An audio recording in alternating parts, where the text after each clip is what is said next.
भूतिया जंगल। गहरी रात का सन्नाटा, पहाड़ियों के पार फैला घना जंगल और रहस्यमयी धुंध। अंधेरा वन जहां रात में कदम रखने वाला कोई वापस नहीं आता। ये जंगल सिर्फ जंगल नहीं था, बल्कि एक जिंदा श्राप था। गांव के बड़े बुजुर्गों की कहानियां कहती थीं कि यहाँ आत्माएं बसती हैं, जो इंसानों की आहट सुनकर जाग जाती हैं। लेकिन कुछ रहस्य ऐसे होते हैं जो जितना सुझाने की कोशिश करो, उतने ही उलझते जाते हैं। कहते हैं 100 साल पहले ये जंगल खुशहाल गांवों से घिरा हुआ था। यहाँ रहने वाले कबीले के लोग प्रकृति की पूजा करते थे। पर जब एक लालची जमींदार ने इस जंगल पर कब्जा करने की कोशिश की, तो उसने कबीले का नरसंहार करवा दिया। मरने से पहले कबीले के प्रमुख ने श्राप दिया कि यह जंगल अब किसी को चैन से जीने नहीं देगा। इसके बाद जो भी इस जंगल में गया, वह हमेशा के लिए खो गया। राहुल एक निडर और तर्कशील युवक था। वो इन कहानियों को अंधविश्वास मानता था। उसके दोस्त विजय और सूरज ने उसे समझाने की कोशिश की, लेकिन राहुल को यकीन था कि यह सब मनगढ़ंत बातें हैं। अगर सच में ये जंगल श्रापित होता, तो क्या कोई तस्वीर, कोई वीडियो नहीं होता? मैं खुद जाकर देखूंगा। राहुल की जिद के आगे कोई कुछ नहीं कह सका। रात का समय था, हवा में अजीब सी ठंडक थी। राहुल ने टॉर्च और कैमरा लिया और जंगल में घुस गया। जैसे ही उसने कदम रखा, उसे लगा जैसे चारों ओर कोई मौजूद है। अचानक हवा तेज हो गई, पेड़ों की शाखाएं अजीब तरह से हिलने लगीं। कुछ दूरी पर उसे एक टूटी फूटी झोपड़ी दिखाई दी। जैसे ही उसने झोपड़ी के दरवाजे को छुआ, दरवाजा खुद ब खुद चरमराता हुआ खुल गया। अंदर घना अंधेरा था। राहुल ने टॉर्च का स्विच ऑन किया, लेकिन लाइट तुरंत ही बुझ गई। तभी एक धीमी धीमी फुसफुसाहट सुनाई दी, तुम यहाँ क्यों आए हो? राहुल ने झट से कैमरा निकाला। कैमरे की स्क्रीन में कुछ हलचल दिख रही थी, एक परछाई। लेकिन सामने कुछ नहीं था। जैसे ही उसने स्क्रीन से नजर हटाई, एक ठंडी सांस उसके गले के पास महसूस हुई। वह तेजी से पीछे हटा, लेकिन जैसे ही मुड़ा, उसकी आंखें फटी रह गईं। झोपड़ी के अंदर की दीवारों पर खून से अजीब निशान बने हुए थे और फर्श पर मानव कंकाल पड़े थे। उनमें से कुछ के जबड़े ऐसे खुले थे जैसे वे मरते समय चीख रहे हों। तभी झोपड़ी का दरवाजा जोर से बंद हो गया। एक गहरी, डरावनी हंसी गूंजी और दीवारों पर कुछ आकृतियां बनने लगीं। ये कबीले के मृत लोग थे। उनकी खाली आंखें राहुल को घूर रही थीं। राहुल भागते हुए बाहर निकला, लेकिन जंगल अब पहले जैसा नहीं था।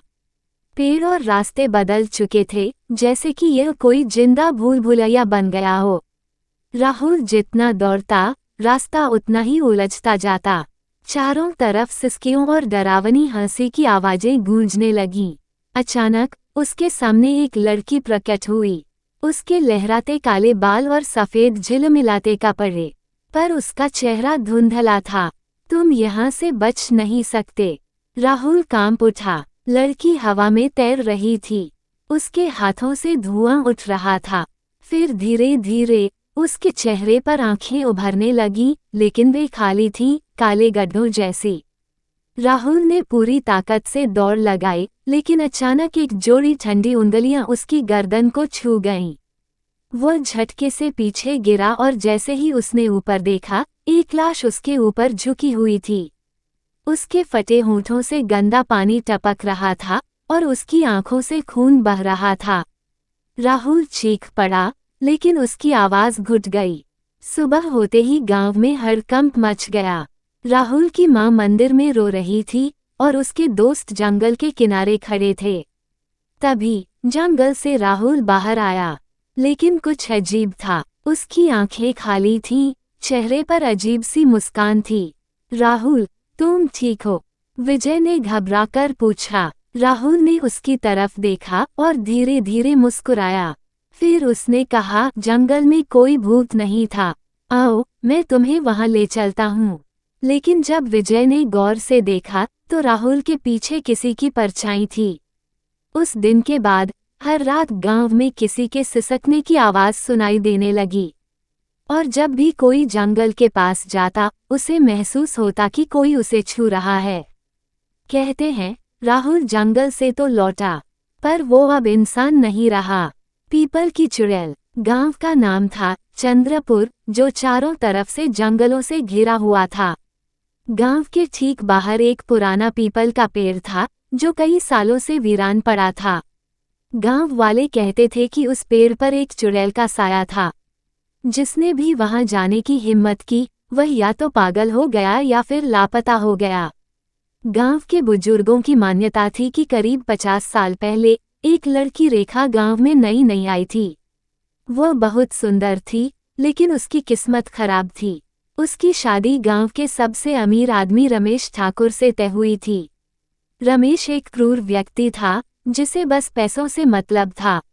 रेखा का एक सीक्रेट प्रेमी था अरुण, जो एक गरीब किसान का बेटा था।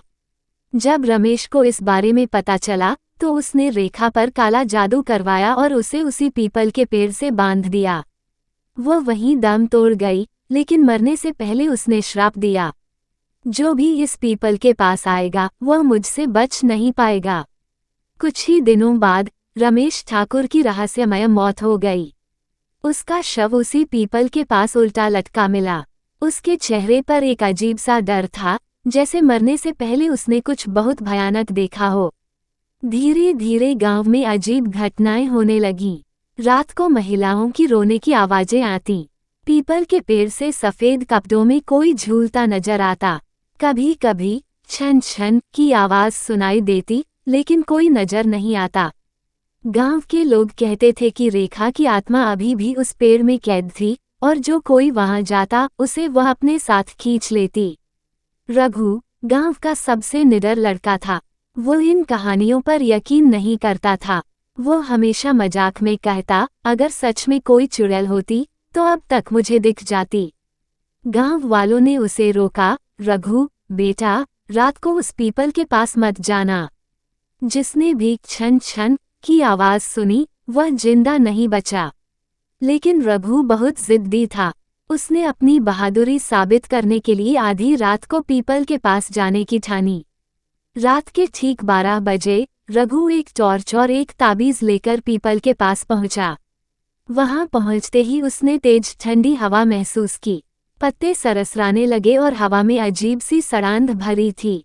तभी छन छन छन रघु का दिल तेजी से धड़कने लगा। उसने चारों ओर देखा, लेकिन कोई नहीं था। अचानक उसे महसूस हुआ कि उसके पीछे कोई खड़ा है। उसने टॉर्च घुमाई, लेकिन वहां कुछ नहीं था। तभी पेड़ की ऊंचाई से किसी के हंसने की आवाज आई, एक ठंडी डरावनी हंसी। रघु ने ऊपर देखा और उसके रोंगटे खड़े हो गए। पेड़ की शाखाओं पर एक औरत लटकी हुई थी। उसके लंबे बाल हवा में उड़ रहे थे। उसकी आंखें खून जैसी लाल थीं और उसके पैरों की एड़ियां उल्टी थीं। उसने धीरे से कहा, क्यों आया है मेरी जगह? रघु कांप गया। उसकी टॉर्च खुद ब खुद बंद हो गई। तभी चुड़ैल धीरे धीरे हवा में तैरते हुए रघु के पास आने लगी। उसका चेहरा अब और भी भयानक दिखने लगा। उसकी खाल जगह जगह से फटी हुई थी, उसके होंठ सड़ चुके थे और उसकी नाक के छेद से कीड़े रेंग रहे थे। रघु ने भागने की कोशिश की, लेकिन उसके पैर जमीन में जकड़ गए। तभी पेड़ के नीचे की जमीन अचानक खून से भर गई। चारों ओर से कंकाल और कटे फटे हाथ बाहर आने लगे। एक हाथ रघु के पैर पकड़ने लगा। चुड़ैल की आवाज गूंजी, अब तुम कभी नहीं बच सकते। रघु की आंखों के आगे अंधेरा छाने लगा। उसे अपनी मां की दी हुई ताबीज याद आई। उसने कांपते हाथों से अपनी जेब से ताबीज निकाली और उसे हवा में लहराया। ताबीज देखते ही चुड़ैल ने भयानक चीख मारी। पूरा पीपल का पेड़ झटके से हिलने लगा। चुड़ैल की चमड़ी जलने लगी और उसकी आंखों से काले धुएं की लपटें निकलने लगीं। नहीं, मुझे जाने दो, मुझे जाने दो। एक भयंकर चीख के साथ चुड़ैल आग के गोले में बदलकर हवा में गायब हो गई। रघु किसी तरह गांव पहुंचा। अगली सुबह जब गांव के लोग पीपल के पास गए तो उन्होंने देखा कि पेड़ की सारी शाखाएं जली हुई थीं। गांव के बुजुर्गों ने कहा, लगता है चुड़ैल को मुक्ति मिल गई। लेकिन रात के अंधेरे में आज भी कभी कभी छन छन की आवाज सुनाई देती है। जो कोई भी उस आवाज की ओर ध्यान देता है, उसे लगता है कि कोई ठंडी सांस उसकी गर्दन पर पड़ रही है। समाप्त, या शायद नहीं। छलावा। रवि और उसके दोस्तों के साथ जो हुआ, वह सिर्फ एक डरावना सपना नहीं था। यह उस रहस्यमयी जंगल की एक सच्चाई थी, जिसे गांव वाले छलावे का जंगल कहते थे। लेकिन ये छलावा क्या था? क्या ये भूत था, या कोई दुष्ट आत्मा, या फिर यह कोई ऐसी शक्ति थी जो इंसानों के डर से खेलती थी?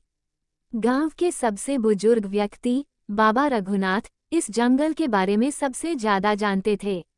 जब रवि और उसके दोस्त बीमार पड़े थे, तब बाबा उनके पास आए और बोले, तुम लोग बच गए, लेकिन छलावा सिर्फ तुम्हें छोड़कर शांत नहीं बैठने वाला।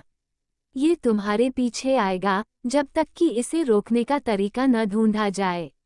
रवि ने डरते हुए पूछा, लेकिन ये है क्या, और हमें क्यों सताता है? बाबा ने एक लंबी सांस ली और बोले, ये जंगल कभी सामान्य हुआ करता था, लेकिन वर्षों पहले यहाँ कुछ ऐसा हुआ जिससे ये श्रापित हो गया। किसी समय यहाँ एक संत तपस्या कर रहे थे। उन्हें कोई बाधा न हो, इसलिए वे एक मंत्र से जंगल की रक्षा करते थे। लेकिन एक रात कुछ लालची लोगों ने उस संत को मार डाला और जंगल पर कब्जा करने की कोशिश की।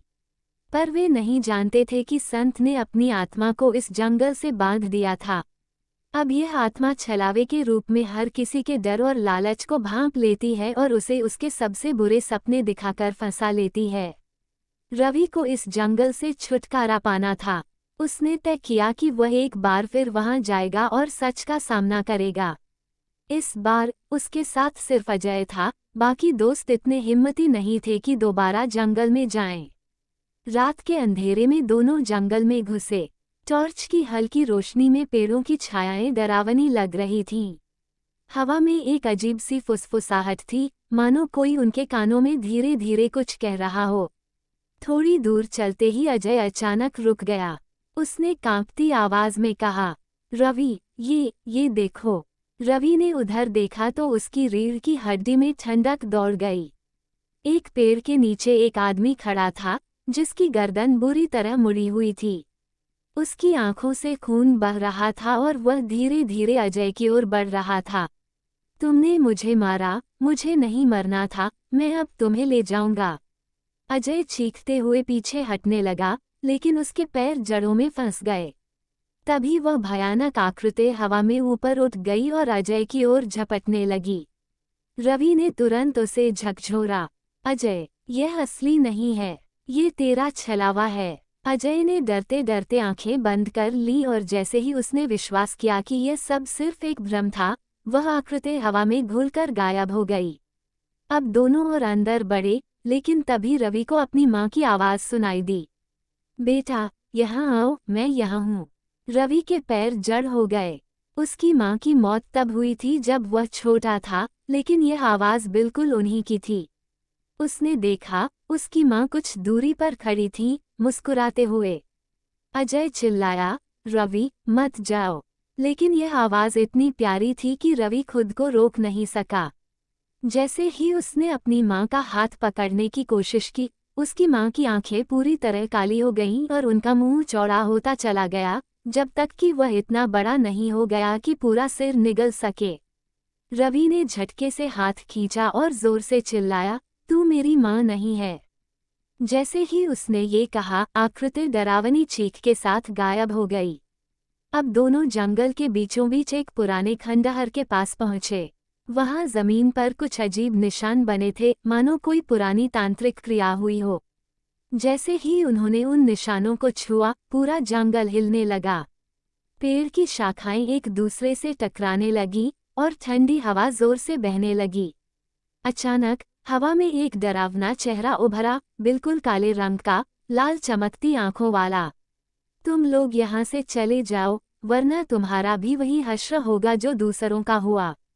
रवि ने साहस जुटाकर पूछा, तू कौन है? वह परछाई हंसी, मैं वही हूँ जो हर किसी के डर में रहता है, मैं छलावा हूँ। अजय और रवि को लगा जैसे जमीन उनके पैरों के नीचे से खिसक रही हो। अचानक छलावा तेजी से उनकी ओर बढ़ा। दोनों ने अपने कान बंद कर लिए और बाबा के शब्दों को याद किया, छलावे की आंखों में मत देखना। रवि ने जल्दी से जेब से एक ताबीज निकाला जो बाबा ने उसे दिया था। उसने पूरे विश्वास के साथ उसे छलावे की ओर उछाल दिया। जैसे ही ताबीज छलावे को छुआ, पूरे जंगल में जोरदार चीख गूंजी। हवा रुक गई, पेड़ स्थिर हो गए और सब कुछ शांत हो गया। जब रवि और अजय ने आंखें खोली तो वे गांव के किनारे खड़े थे। जंगल अब भी था, लेकिन वो पहले जैसा डरावना नहीं लग रहा था। बाबा ने देखा और मुस्कुराकर बोले, शायद छलावा चला गया या फिर अगली बार किसी और को बहकाने के लिए इंतजार कर रहा है। रवि और अजय समझ गए कि छलावा हमेशा रहेगा, बस वह अलग अलग रूपों में लोगों के डर के साथ खेलता रहेगा। लेकिन सवाल यह है, क्या छलावा सिर्फ जंगल में रहता है या फिर वह हर किसी के भीतर उनके डर में छुपा बैठा है? कभी कभी जो हम देखते हैं वो सच नहीं होता, और कभी कभी जो हम सच समझते हैं वो सिर्फ छलावा होता है।